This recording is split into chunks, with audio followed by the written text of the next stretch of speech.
Have you ever said to yourself, I should clean the house, volunteer for an event, host Christmas, whatever it is, you fill in the blank. Should is such a harsh word. It is something that makes us feel like we must do something, right? What would happen if we removed should from our vocabulary? My name is Angie. Welcome to my channel, Quiet Confident Woman. My passion is supporting women in building their confidence, especially introverted women. And I love supporting you in building a life and a business around what brings you joy. If you are listening today and you love what you hear, make sure to subscribe. And if you don't already receive emails, you're going to want to do that. The link is in the notes below. I have been caught saying to myself, I should, when I'm not desiring that. I desire either something else or maybe just to rest. Now, little disclaimer here. This is not about maybe waking up in the morning and feeling like you want to lay in bed the entire day, or about falling through on commitments that you have already made.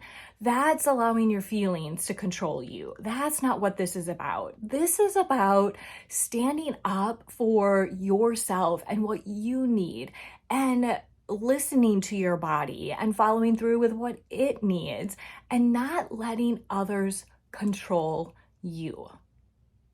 For some people, this may be a really challenging concept, especially if you are someone who likes to please others and tend to say yes to everything except for yourself. Or if you are someone who constantly keeps busy and sitting and doing nothing is really challenging for you. It's outside of your comfort zone. Even though your body truly desires it, it is not comfortable. And so it is an experience that you have to gradually step into. Now, other people may be like, oh my gosh, Angie, you just gave me permission to say yes to myself and I am here for it. I am going for it. Thank you so much. And you might step into this a lot quicker. But whichever personality you are, know that there are 4 things that can make it a little bit easier. So let me share those with you.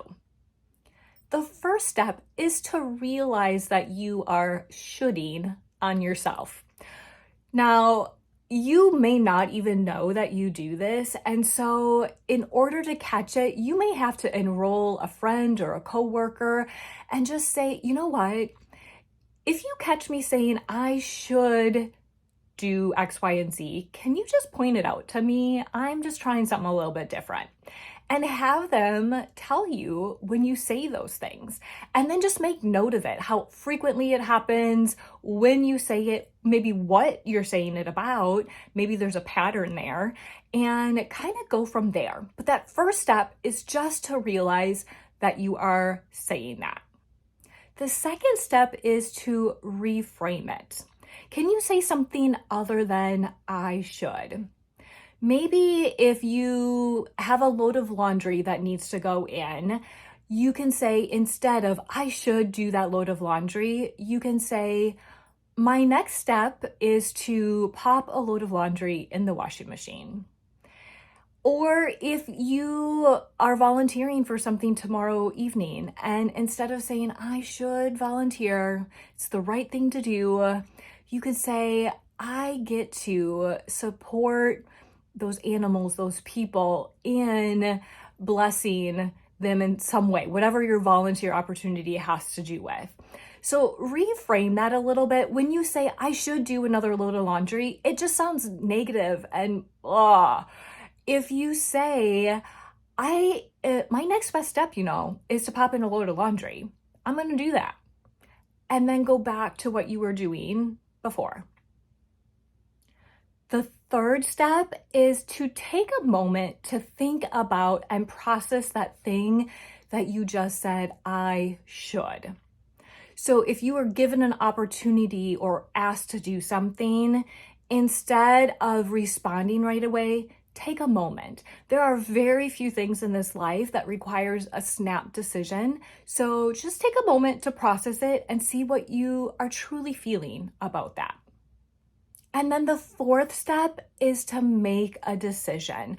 After you've truly thought about it and decided what you want to do, make that decision. Ignoring something is also a decision. So just make it clear, make it concise. Then nobody is wondering what is going on. So if you were asked to volunteer for something in a couple of days, and you said, you know what, let me get back to you about that. And you sat and you thought about that and removed the should and the guilt and the I must out of it and was like, is this truly something that I would like to do? Would I like to bless this organization or whatever it is in whatever way that volunteering would do? If the answer is yes, then awesome, go do that. If the answer is, you know what, it was my one day off this entire week and I was so looking forward to some downtime, I really need it, then follow through with that. Pour into your desires, whichever that may be. Now, let's take something that maybe we wouldn't want to do, like laundry perhaps, but we know that it needs to get done. It's something that maybe doesn't have to get done in the moment, but it needs to get done. So as you're thinking about laundry, because you just caught yourself saying, I should put in a load of laundry, think about that for a minute and be like, okay, the laundry does have to be done. And is it something that has to be done this instant? Maybe you know it has to be done sometime that day, so you have clean clothes in the morning, which will make the morning less stressful to find something to wear. And you're resting right now and you're just not feeling the greatest and you're thinking, I really would like another 30 minutes just to rest. Then do that. Rest and then get up and put in your load of laundry. But know that the things that need to get done can be altered a little bit. You don't have to should those either. All right, so those are 4 things to consider when you catch yourself saying should. Now, we can also do this to others. The 2 that come to mind are maybe if you are a coworker or maybe you are a manager and you're talking to your coworkers or the people that you lead and say, you should do this next. Instead of saying you should, reframe that a little bit. The same with our kids. Our kids are another one that I think many people can relate to. I know that I've told my son, you should go clean up your room right now. And sometimes it just comes out and you don't even think about it and you're shooting all over someone else.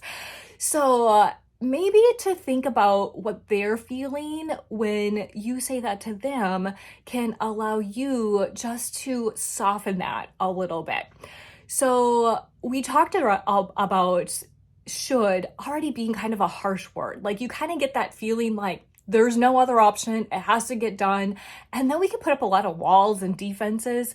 So instead of saying you should to your children, maybe in the aspect of cleaning their room, you can say something along the lines of, you know what, your room really needs to get picked up. When do you think that you could do that in the next couple of days? So that allows them to know that you are really needing them to clean up their space and that it's their responsibility to do so, but it's not urgent. Does it have to be done this second? Probably not. Most likely not. But it does need to get done. And then you hand off the responsibility to them and allow them to choose when they want to do it. Now, if you have little kids, you might have to put a little bit more stipulation around that. Maybe you can say, did you want to clean your room now or would you prefer to wait till after supper? And give them a couple options. If you have, say, teenagers, maybe they say, okay, I'll clean it up in the next couple of days. And you're like, great. when would be the best time, do you think, in your schedule to go ahead and do that? And have them pinpoint a time. So if they say, well, I'll do it tomorrow after school, and be like, awesome. Thank you so much. I appreciate that. And then tomorrow after school, just gently remind them that they had mentioned they were going to pick up their room. So you can take that harsh should and turn it into something that allows them to put it into their schedule when they feel is good, and train them to listen to their feelings and their body and what they desire. Maybe they just got home from a friend's house and you're thinking, okay, you went and you had all of this fun and now you need to like do some chores and stuff. And they're feeling kind of like we do when we come home from work. Like, they've been around people, they're exhausted, especially if they're introverted, and they just need a moment. And if we're bombarding them as soon as they walk in the door and have them do all these things that they don't really like to do, it kind of feels like us walking through the door after a long day of work and being bombarded and asked questions and all of these things, when we're like, we just need a moment. So know that other people also need the space to make their own decisions and check into themselves. And especially with our kids, allow them the opportunity to do that and sit with that and teach them how they can do that. So when they're adults, they're not stressed in having to go from one thing to the next thing to the next thing. And they have the power and the discernment to know how to say no, and also to tune into who they are and what they are desiring themselves. The journey to eliminate all of the shoulds is ongoing, but it can so empower yourself and others. So next time you catch yourself saying, I should, step back, pause, think about it, and then move forward with your next best step. The journey to eliminating shoulds is ongoing, but it's so empowering to yourself and others. So next time you catch yourself saying, I should, stop, pause for a moment, reflect, and then make a decision that empowers you to be your best self. My name is Angie. Thank you so much for joining me. If you love what you heard, definitely make sure to subscribe and share with your friends. I'll see you next time.